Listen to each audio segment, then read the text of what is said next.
terrorists calling themselves Sarmachars on the ungoverned spaces inside Iran. Pakistan also shared multiple dossiers with concrete evidence of the presence and activities of those terrorists.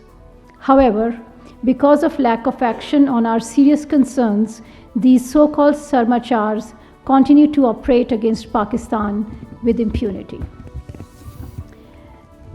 This morning's action was taken in light of credible intelligence of impending large-scale terrorist activities against Pakistan by these terrorists. This action is a manifestation of Pakistan's unflinching resolve to protect and defend its national security against all threats. The successful execution of this highly complex operation is also a testimony to the professionalism of the armed forces of Pakistan. Pakistan will continue to take all necessary steps to preserve the safety and security of its people, which is sacrosanct, inviolable, and sacred. Pakistan fully respects the sovereignty and territorial integrity of the Islamic Republic of Iran. The sole objective of today's act was in pursuit of Pakistan's own security and national interest, which is paramount and cannot be compromised. As a responsible member of the international community, Pakistan upholds the principles and purposes of the UN Charter, including territorial integrity and sovereignty of member states. Guided by these principles and in exercise of our legitimate rights within international and territorial integrity to be challenged under any pretext or circumstances. Iran is a brotherly country, and the people of Pakistan have great respect and affection for the people of Iran. We have always emphasized dialogue and cooperation in confronting common challenges, including the menace of terrorism, and will continue to endeavor to find joint solutions. The Prime Minister of Pakistan, Anwarul Haq Kakar, who is currently in Davos to attend the 54th annual meeting of the World Economic Forum, has decided to cut short his visit in view of the ongoing developments. At the WEF, Prime Minister participated in the informal gathering of the World Economic Leaders and delivered keynote address at an event titled Trade, Tech's $1 Trillion Promise, and held meetings with participating leaders on the sidelines. Foreign Minister Jalil Abbas Jilani is in Kampala, Uganda, to participate in the 19th Summit of the Heads of State and Government of the Non-Aligned Movement and the 3rd South Summit of the Group of 77 in China. His participation in these important summits is a reflection of the high priority Pakistan attaches to promoting cooperation among the Global South, including on issues related to sustainable development. The Foreign Minister has also cut short his visit in light of the recent developments. The 14th of January marks a painful milestone for the human conscience. It was the 100th day of Israel's war in Palestine, which has taken over 24,000 lives in Gaza, a toll that is escalating with each passing day. The staggering number includes almost 10,000 children and over 6,700 women. The indiscriminate violence by Israel has to end. Humanity must prevail.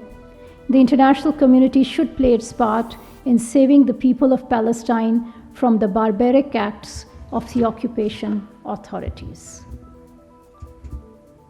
The month of January carries painful memories of 3 massacres committed by the Indian forces in Indian illegally occupied Jammu and Kashmir during the 1990s.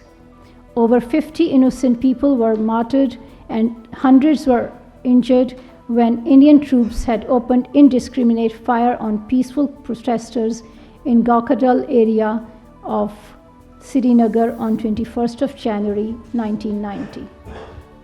A few days later, on the 25th of January 1990, at least 21 unarmed Kashmiris were martyred by the Indian troops in North Kashmir's Handwara town. On 27th January 1994, a day after India's Republic Day, Indian troops massacred 27 civilians in Kupwara town. We remember the martyrs of these massacres and pay rich tributes to their sacrifices. The perpetrators of these massacres should be held accountable. Pakistan will continue to extend political, diplomatic, and moral support to our Kashmiri brothers and sisters for the just and peaceful settlement of the Jammu and Kashmir dispute in accordance with the UN Security Council resolutions. I thank you. Okay, before I ask, before we start the Q&A questions, I would like to underline that given the developments that are taking place, there's a lot going on and we won't have a lot of time for our briefing. So I would request all of you to have one question when you ask this question. Please don't repeat a question which somebody else has asked so that we can cover more people. If you have more than one question, then it would be my prerogative to answer the questions that I like. So with that, let's start with इससे शुरू करते हैं. हाँ जी, खालिद साहब से शुरू करते हैं आज.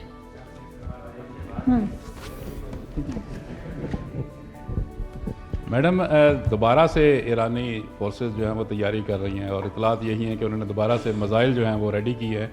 अगर वो इस तरह की दोबारा ये करते हैं, हरकत करते हैं, तो क्या पाकिस्तान उसका जो फ़ौरन वही जवाब देगा जो पहले आज दिया है? I would not like to indulge in speculation. Pakistan has said that we would like to have peaceful relations with all countries in the region, including with our neighbor Iran.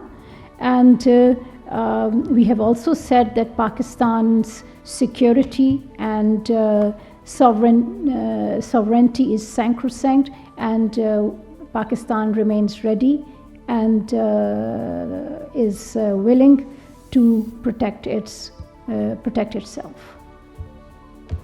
हाँ जी, एक सवाल. Thank you, ma'am. As there was an earlier statement made by you that Pakistan carried out strikes, would you like to share details of these strikes, whether it was through regular Pakistan Air Force or through drones or missiles, and what are the details of casualties? Thank you. It is my understanding that these details will be coming soon from ISPR, so I will not indulge in operational details. Ji Azad sir. Irani state media has recently reported that they have also sought explanation from Pakistan, although they have attacked it constantly, but their state media is saying that they have sought some kind of explanation from Pakistan. Have you received any kind of communication from Iran? As you know, this incident took place this morning, and at this point I'm not aware of any contact that took place in the last 2-3 hours. Yes, our friend from Irna. Salazar from Iranian Eastern Youth. Ma'am, there are some reports regarding some countries trying to de-escalate the tension between two brotherly countries. Is there any? Thank you very much. As I said earlier, Pakistan considers the people of Iran as our friends and brothers, and we have no interest in escalating any situation, and we hope that our adversaries understand this, and we also believe that acts like the one which took place a couple of nights ago create difficulties, and the adversaries of our friendship the pretext to create more difficulties in the region. Pakistan, for the last several months and years, have been in contact with with Iran authorities, and we have shared with them concrete evidence of the presence of these terrorist hideouts inside Iran. And that is why we are very confident of the statement that we have made. For further details, please wait for an advice from ISPR.